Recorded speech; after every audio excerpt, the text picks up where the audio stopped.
Bismillahirrahmanirrahim. Assalamualaikum warahmatullahi wabarakatuh. Salam sejahtera bagi kita semua. Shalom, Om Swastiastu, Namo Buddhaya, salam kebajikan. Perkenalkan, saya Rafli Rosadi. Izinkan saya menjelaskan tentang luaran dari mata kuliah Komunikasi Politik. Saya berrekan kelompok dengan Dita Vandia Wijaya. Untuk materi luaran yang saya bawakan adalah komunikasi politik di era media baru. Bapak Ibu yang saya hormati, peserta webinar yang saya hormati, kenapa medsos itu begitu kuatnya di era digital ini mempengaruhi pola pikir atau pola kehidupan masyarakat kita? Pola komunikasi politik di era media baru sudah sangat mengandalkan kehadiran media baru yang berbasis internet seperti Facebook, Twitter, Instagram, YouTube, Line Today, dan lain-lain. Pengaruh medsos di era digital ini, panjenengan bisa melihat bagaimana media sosial di era digital ini ada Facebook, ada Instagram, YouTube, Google, Twitter, TikTok, dan lain sebagainya, WhatsApp, dan lain sebagainya. Kehadiran media baru ini merupakan bagian dari 3 generasi komunikasi politik, seperti Blammer and Kavanagh dalam Herianto yang menamakannya Third Age of Political Communication. Menurut mereka, media cetak dan penyiaran seperti televisi dan radio tidak lagi dijadikan rujukan utama dalam proses komunikasi politik. Sejumlah kelebihan internet adalah hampir tidak ada batasan ruang dan waktu. Selain itu, sifat global internet membuat akses untuk memperoleh informasi sangat-sangat mudah. Sebagai politisi, mungkin saya kira semua politisi mulai dari presiden sampai mungkin pada tataran yang paling bawah kepala desa, semuanya memanfaatkan media digital, yaitu media medsos, media sosial. Internet juga meningkatkan kemampuan masyarakat untuk berkumpul dan berpendapat secara bebas. Sehingga terkadang kebebasan itu dapat mengancam sebuah pemerintahan yang bercirikan otokrasi. Terakhir, internet memiliki kelebihan dalam kecepatan yang memungkinkan sebuah informasi dapat berkembang dan menyebar secara masif. Pengaruhnya sangat kuat sekali. Saya contohkan tragedi Arab Spring. Ya, Arab Spring ini merupakan dampak kekuatan medsos di era digital pada konstelasi politik. Internet adalah fase bagi demokrasi bagi negara-negara yang memiliki sistem pemerintahan otoriter atau monarki. Internet merupakan sebuah ancaman. Mengapa ancaman? Karena internet dapat menyebarluaskan semua informasi politik yang bersifat umum maupun rahasia. Internet dapat digunakan oleh kelompok minoritas yang dimarginalkan, bahkan pihak oposisi sebuah pemerintahan untuk memperjuangkan hak-hak politiknya. Iya, saya pikir begini, ini kan terhubung dengan media recognition ya. Pengakuan media yang tidak lagi konvensional. Kalau dulu hanya di media mainstream, di TV dan radio atau koran. Sekarang pengakuan itu juga tentu didiseminasikan di media sosial begitu. Kenapa? Karena tingkat penetrasi internet yang tinggi, termasuk juga penetrasi di media sosial.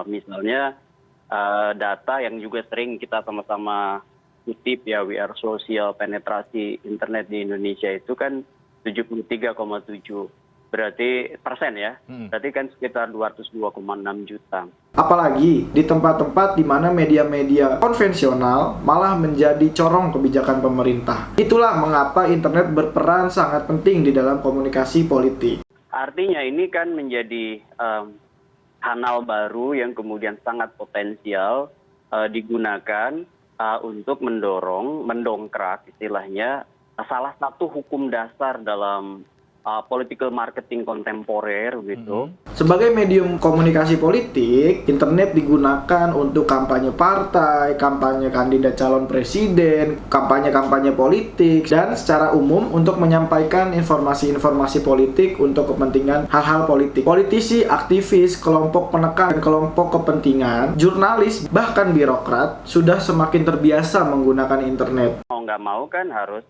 kemudian menggunakan platform baru seperti sosial media ini. Kemudian juga satu di antara strategi micro targeting, bukan hanya door to door campaign seperti yang lama-lama atau kemudian kalau sebelum masa pemilu publisitas ya, publisitas yang dilakukan itu bukan hanya melalui media konvensional tapi juga media sosial. Penggunaan internet untuk kegiatan politik kini semakin marak di Indonesia. Setidaknya ada dua faktor yang bisa terjadi. Yang pertama adalah sistem politik di Indonesia yang semakin demokratis. Pasca reformasi, berkembangnya pers serta kebebasan berkumpul, berserikat, dan menyertakan pendapat kian meningkat. Faktor kedua adalah berkembangnya teknologi, informasi, dan komunikasi atau TIK dalam media massa. Semakin luasnya perkembangan ini dalam media massa memberikan akses yang mudah bagi masyarakat. Masyarakat menjadi lumrah, bahkan sering menggunakan teknologi pencari mesin atau search engine seperti Google, Yahoo.com, Microsoft Edge, dan lain sebagainya sebagai sumber utama untuk informasinya. Jadi bagi saya sih fenomena seperti ini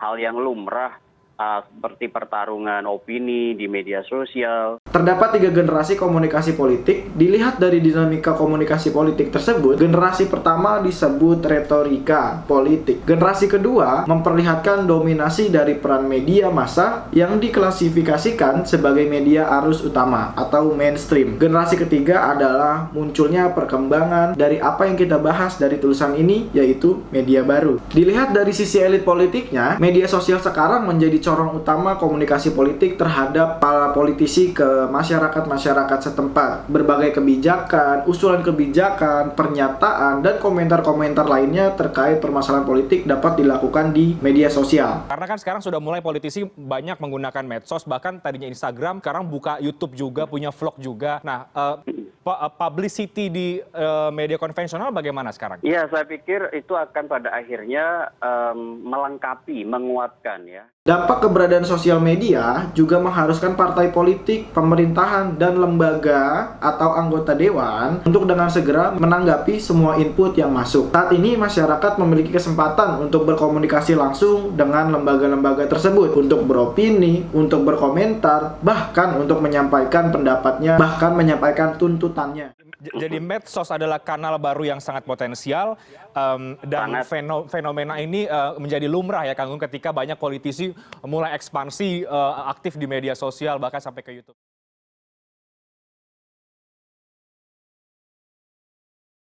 Jadi, komunikasi politik di era media baru, khususnya di media sosial atau di media baru, sampai saat ini sudah banyak dilakukan oleh politikus-politikus baik di Indonesia ataupun di luar Indonesia. Telepon Pak Ganjar. Ya. Pak Ganjar, Anda semakin gencar untuk mempublikasikan aktivitas Anda begitu di media sosial. Apakah memang upaya ini Anda nilai cukup efektif untuk merebut hati, memperkenalkan diri Anda ke warga Jawa Tengah? Kalau perkenalan mungkin relatif masyarakat sudah kenal dan itu ada di banyak survei ya. Mungkin kalau saya bukan itu, karena ini saya lakukan sejak saya masih di DPR dulu. Jadi ini pola memang gaya saya untuk berkomunikasi dengan masyarakat di problem apapun. Maka sebenarnya saya ingin menampilkan saja kepada mereka apa sih kegiatan hari ini, apa sih yang saya kerjakan hari ini, bagaimana sih mereka merespon masyarakat itu, dan itu kita tampilkan. Nah karena eranya seperti ini, kadang-kadang begini, hari ini saya tidak terlalu sehat. Tadi mau keluar rumah rasanya nggak enak begitu. Alhamdulillah agak siang tadi bisa agak seger terus keluar. Nah ketemulah dengan beberapa orang, terus kemudian kita sampaikan. Nah ketika kita tidak bisa menjangkau secara fisik, maka teknologi digital, media sosial, dengan platform yang ada semuanya ini, kita gunakan dengan baik. Dan ternyata mereka generasi milenial ini ternyata suka juga komunikasi itu. Kemarin saya di Instagram saya upload, saya coba saja dari gambar orang yang di Kendal itu ada truk hanya menjalankan gandengannya, tapi banyak hilang satu dan itu masih jalan. Responnya itu banyak begitu ya Pak Ganjar? 275.000. Makanya saya bilang, ini efektif juga kemudian untuk kita bisa ngobrol. Dan mereka senang karena mereka diajak berkomunikasi. Sebenarnya hanya begitu aja sih. Salah satu politikus sekaligus Gubernur Jawa Tengah, Bapak Ganjar Pranowo, menggunakan sosial media untuk berkomunikasi dengan masyarakat. Di mana dengan beliau berkomunikasi dengan masyarakat melalui media sosial atau media baru, mendapatkan perhatian masyarakat dan bisa juga menjadikan peningkatan nilai politiknya. Ya, masih terus membaca bagaimana kemudian para tokoh politik yang namanya terus muncul di survei-survei menjelang Pilpres 2024. Kita bahas karena mereka sekarang muncul menjadi YouTuber, masuk ke dalam media sosial. Ada Yunarto Wijaya, Direktur Eksekutif Carta Politika, juga masih ada Mas Kunto Adiwibowo, pengamat komunikasi politik dari Universitas Padjadjaran, dan ada Enda Nasution, pengamat media sosial. Mas Kunto, nanti juga dilengkapi Mas Toto dan juga Bung Enda. Memang bisa nih, menurut Anda betul-betul turun di media sosial seperti ini mengerek elektabilitas. Bagaimana itu caranya, Mas Kunto? Ya, kalau menurut saya sih, ya tadi Mas, bagaimana mengekspos kehidupan pribadi, jadi personalisasi ini untuk semakin dekat, lalu kemudian ditambah dengan gagasan-gagasan, lalu kemudian ditambah dengan bukti kinerja, seperti kata Mas Toto, ini akan membuat apa yang disampaikan lebih relevan dengan pemilih. Jadi bahwa pemilih melihat bahwa oke, ide itu atau aktivitas itu datangnya memang dari sebuah kehidupan pribadi yang sangat dekat dengan saya. Bukan seseorang yang elit, nggak pernah menginjak tanah dan segala macam. Jadi menurut saya relevansi itu yang menjadi penting hari ini, Mas. Oke, relevansi ya. Video yang berjudul Beberapa Tokoh Pemimpin Bakal Calon Presiden 2024 mendadak aktif di medsos demi Pilpres 2024 yang diupload oleh Kompas TV. Tersebut menjelaskan atau menanggapi di mana beberapa tokoh pemimpin menjadi aktif di medsos. Maksud saya gini, kan Pak Prabowo juga nggak punya media sosial, tapi dia raja survei gitu. Apakah kemudian para tokoh yang sekarang belakangan ini memang lebih dekat kepada media sosial bisa mendekati atau bahkan mengalahkan elektabilitasnya Pak Prabowo yang menurut saya agak susah dikejar, kurun waktu tinggal 2 tahun lagi begitu, Mas Toto? Kalau dulu kita berbicara mengenai eksistensi, kita berbicara siapa yang lebih sering turun ke lapangan, siapa yang lebih sering hadir bertemu dengan masyarakat. Di situ kita bicara energi untuk datang di lapangan. Dan sekarang dalam dunia digital ada dunia lain yang kemudian bisa bukan menggantikan ya, tapi menjadi efek komplementer menurut saya. Untuk kita bisa hadir tanpa harus ada di lapangan, dan itu akan linear dengan jumlah pengguna internet, jumlah akun sosmed yang kita tahu terus bertambah dan akselerasinya tambah besar. Media sosial merupakan media baru dan seperti yang sudah dijelaskan sebelumnya bahwa itulah mengapa internet berperan sangat penting di dalam komunikasi politik. Sebagai medium proses komunikasi politik, internet digunakan untuk kampanye partai, kampanye kandidat calon presiden, dan secara umum untuk menyampaikan informasi-informasi politik untuk kepentingan politisi. Hampir semua politisi sebenarnya punya akun sosmed loh, kalau ditanyakan sekedar akun IG, akun Twitter, dan lain-lain. Di mana ada beberapa tokoh pemimpin aktif di berbagai media sosial, walaupun pada postingan atau media sosial tidak menyangkut pautkan perihal politik ataupun tentang pemilihan umum.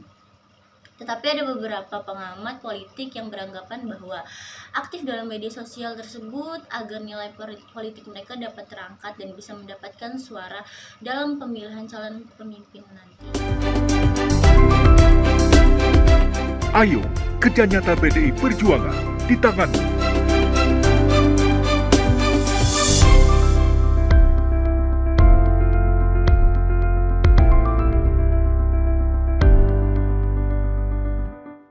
Video tersebut merupakan video dari salah satu kanal YouTube Partai Politik PDI Perjuangan.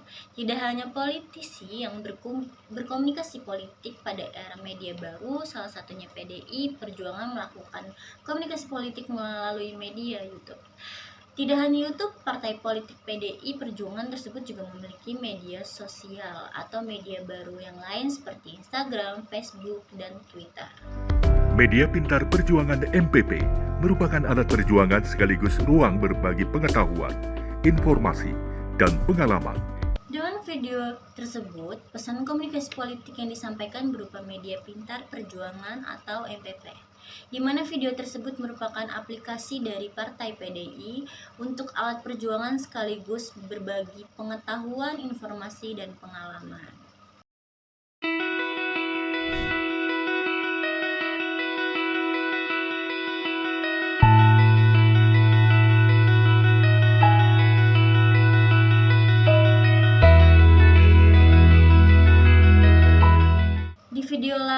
channel YouTube partai tersebut juga banyak mengunggah tentang komunikasi politik, serta berbagai video dari politisi Partai PDI Perjuangan, seperti politisi Puan Maharani yang merupakan Ketua DPRI, Ganjar Pranowo, Gubernur Jawa Tengah, dan berbagai politisi partai yang lainnya dengan berbagai kegiatan dari PDI Perjuangan. Dengan video-video dari berbagai politisi dan partai politik, poin yang bisa ditekankan menurut kelompok kami yaitu komunikasi politik di era media baru sudah banyak sekali digunakan oleh politisi. Bukan sudah banyak lagi, tetapi bisa dikatakan hampir seluruh politisi dan partai politik menggunakan komunikasi politik melalui era media baru atau yang bisa disebut media sosial, baik itu melalui Instagram, YouTube, Facebook, Twitter, dan media baru lainnya. Dengan seperti itu, nilai-nilai politik dari masing-masing partai atau individu dapat naik dengan baik dan bisa diakses secara mudah oleh seluruh masyarakat.